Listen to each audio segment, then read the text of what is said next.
bienvenue sur M-Gear.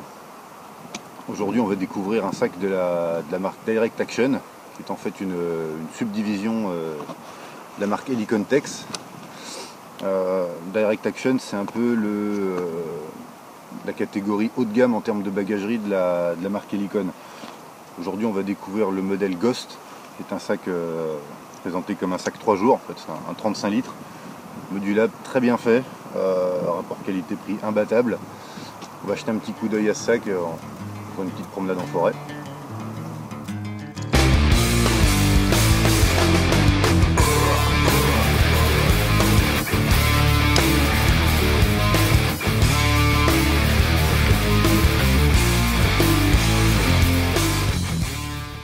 Alors, au niveau du portage, il n'y a pas grand chose à dire. C'est un sac qui, malgré son côté compact et un peu Tortue Ninja, c'est caractéristique des sacs tactiques. C'est un sac qui est très stable dans le dos.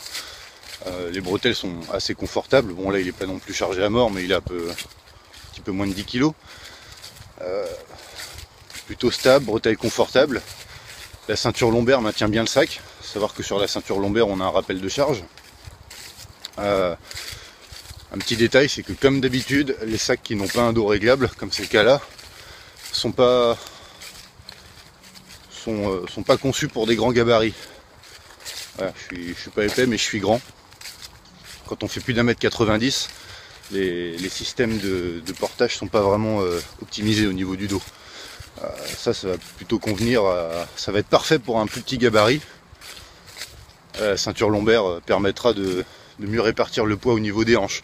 Mais bon, même malgré ma taille, le sac reste quand même plutôt confortable, pas trop contraignant. Le système de ventilation CVS, Combat Vent System, encore très tactique, mais bon, au moins ça a le goût de bien faire son boulot. On n'a pas le dos qui étouffe, on n'a pas le dos complètement trempé, étouffé par la surface du sac. Alors jusque là c'est du beau boulot. Alors avant de voir ce qu'il y a dedans, on va déjà s'intéresser à ce qu'il y a à l'extérieur. Les sacs de la marque Direct Action sont faits dans un très bon nylon 500 deniers, un nylon Cordura, donc de bonne qualité, bonne résistance à l'abrasion. On voit ici petit détail sur l'induction qui est pas mal du tout, donc on peut supposer que ce sont des sacs quand même très imperméables. J'ai pas encore eu l'occasion de prendre la sauce avec, mais voilà, je les soupçonne d'avoir un bon niveau d'imperméabilité. Les zips sont de très bonne qualité, ils sont fluides. Même sur les parties en angle et les parties courbes, ça coince pas. Ce sont des sacs, des fermetures éclair qui sont très fiables, qui glissent bien. À voir dans le temps si ça dure, mais tout ça m'a l'air plutôt pas mal du tout. La bouclerie également, c'est pas de la bouclerie américaine, mais c'est compatible. Là, on sait qu'il y a des systèmes de poche qui peuvent se greffer sur les passants mollys, des systèmes de bouclerie. Voilà. Plutôt que d'avoir mis des passants tissus, comme on voit souvent sur les sacs tactiques, Direct Action a placé des dispositifs, en fait, ce qu'ils appellent du molly laser cut. Donc c'est beaucoup plus discret que des passants molly classiques en sangle. Pour l'agencement intérieur, hop. Donc pour la poche admin, on a ici un agencement qui fait un peu penser à ce que propose Camelback, avec cette poche radio élastiquée. Donc il me sert en l'occurrence à mettre un petit calepin, un petit gousset ici qui me sert à mettre un petit power bank. Là, des poches mèches, des poches pêche un peu partout. Là ici on a une grande, toute la surface de la poche,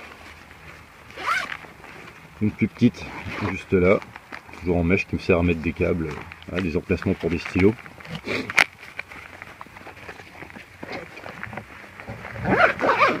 Toujours en façade, une grande poche, qui permet de mettre ma carte et ma boussole. De les mettre au fond du sac, beaucoup plus accessible.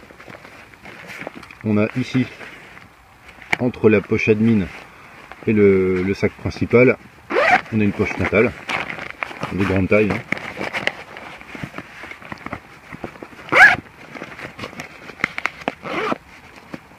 en façade, on a ici une poche avec un intérieur un peu velours, un peu soft. J'ai mis mon GPS dedans. Donc ça permet de protéger voilà, un GPS, des lunettes, un appareil photo. Alors à l'intérieur, donc un grand compartiment principal, assez généreux, avec une grande poche en mèche qui me sert à mettre des petits casse-croûtes, des fruits secs, une poche pour le camelback. Donc on met n'importe quel type de sac d'hydratation de 3 litres, avec ici hop, la petite boucle rapide pour le suspendre. Un petit détail, mais c'est toujours bien pratique. Quand on sait qu'un sac d'hydratation est quand même beaucoup moins efficace à partir du moment où il commence à se vider, quand il a tendance à s'écrouler sur lui-même. Là ça le maintient bien droit.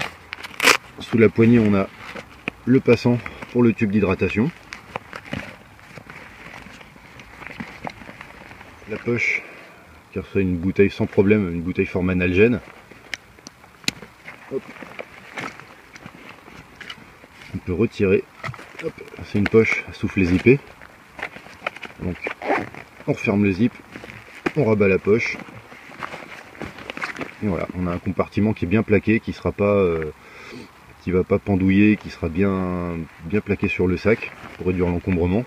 Le fameux CVS, le fameux système de ventilation. En fait là on a du mesh, on voit ça sur beaucoup de sacs, mais alors ce qui est intéressant c'est que la mousse qui est en dessous, qui a l'air quand même assez durable, assez solide, la mousse a des découpes en transversale,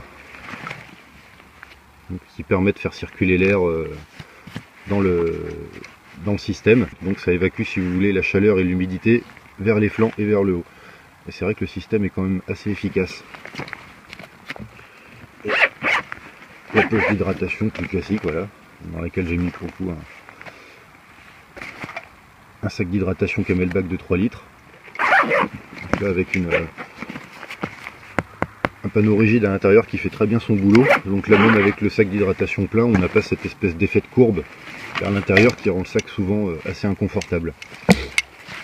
Les bretelles sont pas mal du tout, on a un rembourrage qui est tout à fait correct. Au niveau des coutures, rien à dire, on a voilà ce qu'ils appellent des bar tack en fait à chaque c'est ça, à chaque section sur la sangle. Des boucles rapides pour larguer le sac rapidement. Et ça aussi c'est un petit détail de conception. Là, des petits velcro intégrés sur les sangles pour faire des escargots propres et pas les faire avec des élastiques de la chambre à air, voire du scotch. Ça c'est assez sympa comme détail. Ghost, c'est également un sac modulable. Un exemple avec la fameuse poche admin qui peut se désolidariser du reste du sac. Donc là on a ici sur les côtés un système de cordon élastique. Donc hop, on enlève les petites billes à ressort.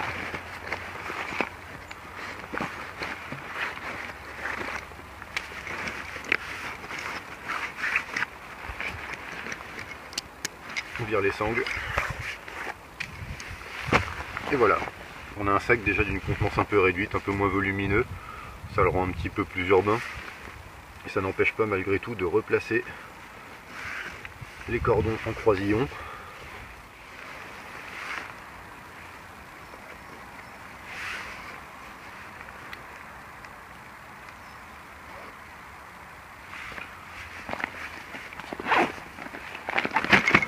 Voilà. Et on a toujours la possibilité, tout comme avec la poche, de mettre ici un vêtement de pluie, une bâche, peu importe. On a toujours une possibilité d'emport sur la partie frontale. La poche, quant à elle, utilisée seule, alors elle est garnie de passant molly. Ça permet de la mettre sur la partie dorsale d'un gilet de combat, mais c'est pas tant le sujet qui nous intéresse.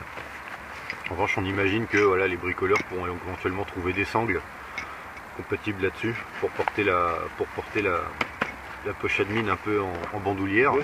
Sa ceinture lombaire est également conçue pour être séparée du reste du sac. Donc on a ici un tube.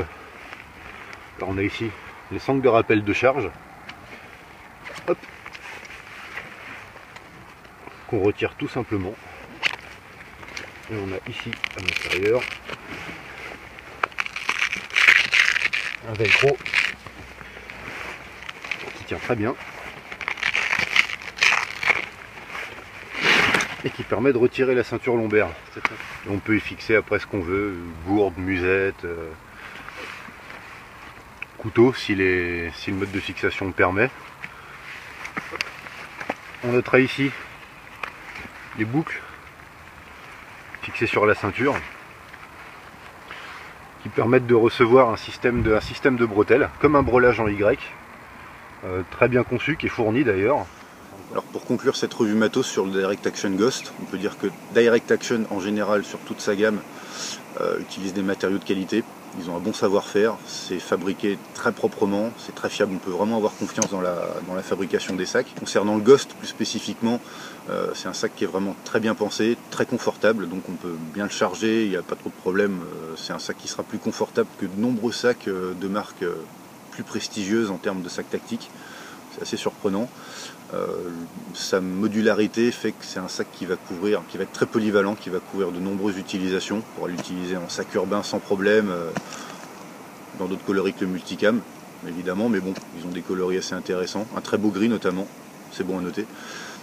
Donc voilà, un sac parfaitement conçu qui fera un très bon sac de voyage, sac de rando à la journée, sac même de bushcraft pour ceux qui sont habitués à partir un peu plus léger. Le tout pour un budget vraiment très intéressant, ça le rend accessible à pas mal de bourses, ce qui est rarement le cas dans les sacs tactiques de bonne qualité.